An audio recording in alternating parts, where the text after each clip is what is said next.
যদি আপনার পরিবারের কাউকে কখনো হঠাৎ করে মুখ বেঁকে যাওয়া, কথা বলতে সমস্যা হওয়া, হাত বা পা দুর্বল হয়ে যাওয়া, ব্যালেন্সের সমস্যা হওয়া দেখেন, তাহলে হতে পারে এটি স্ট্রোক থেকে। স্ট্রোকের জন্য সময় মতো যদি চিকিৎসা নেওয়া যায় তাহলে জীবন বাঁচানো সম্ভব এবং শারীরিক প্রতিবন্ধকতাও কমানো সম্ভব।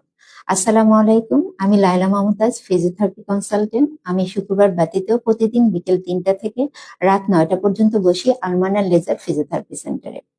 আজ আমি কথা বলবো বর্তমান সময়ে সবচেয়ে গুরুত্বপূর্ণ এবং ঝুঁকিপূর্ণ রোগগুলোর একটি স্ট্রোক নিয়ে। স্ট্রোক কি?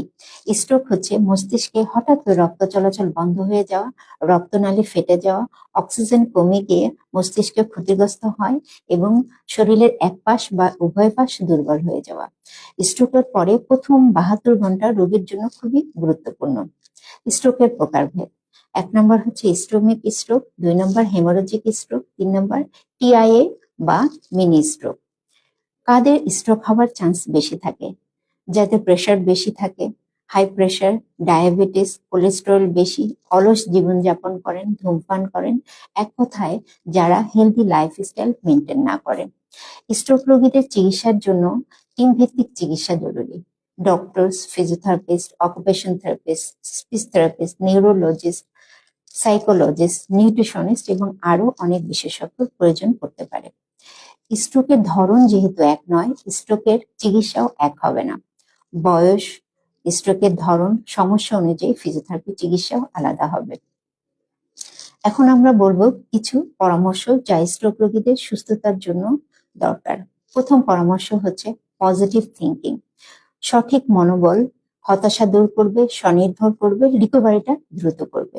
পুষ্টিকর খাবার মস্তিষ্ক এবং শরীরের পুনরুদ্ধার করে, শক্তিশালী করে মাংসপেশিকে, রক্তচাপ, রক্তনালীর স্বাস্থ্য ঠিক রাখে।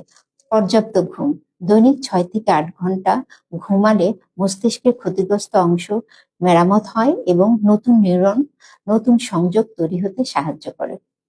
বাসার পরিবেশ শান্ত, নিরাপদ হতে হবে এবং রোগীর প্রয়োজনীয় জিনিসপত্র রোগীর আক্রান্ত সাইডে রাখতে হবে। মানুষজন সবাই আক্রান্ত সাইডেই থাকবে এবং রোগীকে বলতে হবে আপনার আক্রান্ত সাইডটাই বেশি ব্যবহার করুন, এতে ব্রেনের সংযোগটা বাড়বে। সেন্সরি স্টিমুলেশন দিব, তুলা দিয়ে, স্পর্শ দিয়ে, এতে নিউরোপ্লাস্টিসিটিটা বাড়বে। বেডসোর প্রতিরোধ করার জন্য ২ ঘন্টা পর পর পজিশন চেঞ্জ করব। যদি কারো পোশাক পরিচ্ছন্নতা হতে হবে সুতি এবং ঢিলে ঢালা। ফুট ড্রপ প্রতিরোধ করার জন্য এএফও ব্যবহার করব এবং অ্যাঙ্কেলের ডর্সিফ্লেকশনের মাসেল পাওয়ারটা তাড়াতাড়ি বাড়িয়ে নেব। অ্যাবনর্মাল টোন সাধারণত স্ট্রোকের পরে ফ্লেক্সর টাইপ টোন আপার লিমে হয় এবং extensor type tone, abnormal type টোনটা লোয়ার লিমে হয়। প্রপার পজিশনিংটা দরকার। যখন সে ঘুমিয়ে থাকবে হাতটিকে সোজা রাখবো এবং পাটিকে বাঁকা করে রাখবো, দরকার পড়লে বালিশ দিব। অ্যাবনর্মাল গেট হয় যেমন হেমিপ্লেজিক গেট, এটা যেন না হয়, এর জন্য প্রপার গেট ট্রেনিং এক্সারসাইজের যে প্রোটোকল সেটা মেনে চলতে হবে। যাদের ব্রেনের ব্রোকাস এরিয়াতে প্রবলেম হয়, তাদের কথা বলা বা বুঝতে সমস্যা হয়, তখন স্পিচ থেরাপি দরকার পড়তে পারে।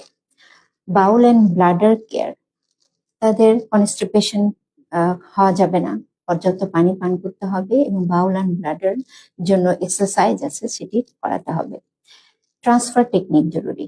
যতদূর সম্ভব রোগীকে কিভাবে বেড থেকে হুইল চেয়ারে যাবে, হুইল চেয়ার থেকে টয়লেটে যাবে, সেই টেকনিকটা শেখানো যায়, তত দ্রুত রোগীটি স্বনির্ভর হবে। স্ট্রোকের পরে অনেক রোগীর দেখা যায় যে হঠাৎ দুর্বল হয়ে যাচ্ছে, তখন তাকে তাড়াতাড়ি দেখা যায় যে ইলেকট্রোলাইট ইমব্যালেন্স হলো কিনা দেখতে হবে, রোগীটিকে ডায়াবেটিস এবং প্রেশার কন্ট্রোল আছে কিনা চেক রাখতে হবে। ফিজিওথেরাপিস্টের নিয়ম অনুযায়ী যে ব্যায়ামগুলো দেওয়া হয়েছে, দেবায় যে পরিবর্তন হবে সেগুলো করাতে হবে ৩ বেলা। ধৈর্য, চেষ্টা, সঠিক মনোবল এবং সঠিক ফিজিওথেরাপি চিকিৎসায় স্ট্রোকের পরবর্তী সুস্থতার মূল চাবিকাঠি। আজ এই পর্যন্তই। আসসালামু আলাইকুম।